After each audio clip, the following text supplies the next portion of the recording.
Orange, green, blue ಆ ಥರ ಬರುತ್ತಲ್ವಾ, ಅದು ಕಲರ್ ಮಾಡಿದ್ರೆ ಹಿಂಗಿರುತ್ತೆ. ಆಮೇಲೆ ಯೆಲ್ಲೋ ಕಲರ್ ಬರುತ್ತೆ, ಮತ್ತೆ ಆರೆಂಜ್ ಕಲರ್ ಬರುತ್ತೆ. ಆಮೇಲೆ ಒಂದು ಬಡ್ಬಿಟ್ಟು ನೋಡ್ಕೊಳ್ಬೇಕು, ಆಮೇಲೆ ಇಟ್ಬಿಡ್ಬೇಕು. ಮನೆಗೆ ಹೋಗ್ತಾ ಮನೆಗೆ ತಗೊಂಡು ಹೋಗ್ಬೇಕು ಅದನ್ನ. ಹೌದಾ? ಅದ್ ಮಾಡಿರ್ತಾರೆ, ಅದೇ ಕೊಡಲ್ಲ. ಫುಲ್ ಮನೆಗೆ ಎತ್ಕೊಂಡು ಹೋಗಬೇಕು, ಸುಮ್ಮನೆ ಕ್ಲಾಸ್ಗೆ ಎತ್ಕೊಂಡು ಹೋಗ್ಬೇಕು. ಥ್ಯಾಂಕ್ ಯು ಅಂತ ಹೇಳ್ಬಿಟ್ಟು ಮತ್ತೆ ನಮ್ಮ ಕ್ಲಾಸ್ಗೆ ಬರ್ಬೇಕು. ತಿರ್ಗಾ ಹೇಳ್ಬಿಟ್ಟು ಬರ್ಬೇಕು, ಆ ಥರ. ಆಮೇಲೆ ಒಂದು ಸ್ಟ್ಯಾಂಡ್ ಹಾಕ್ಬೇಕಲ್ವಾ, ಹಿಂಗೆ ಸ್ಲೀಪಿಂಗ್ ಏನು ನೋಡಿ, ಇದು ಸ್ಟ್ಯಾಂಡ್, ಇದು ಸ್ಲೀಪು. ಆ ಥರ ಮಾಡಿರ್ತಾರೆ. ಒಂದು ಸ್ವಲ್ಪ ಮಿಕ್ಸರಲ್ಲಿ ಇಟ್ಟಿರ್ಬೇಕು.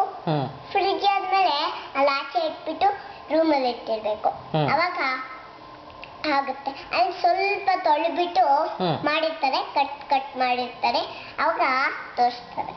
ಓ, ಮಿಕ್ಸರು ಯಾ ನಿಮ್ಮ ಸ್ಕೂಲಲ್ಲಿ? ಯಾವ ಕಲರ್ ಅದು? ಅದು ಗ್ರೇ ಕಲರ್. Grey colour ಮಿಕ್ಸರಾ?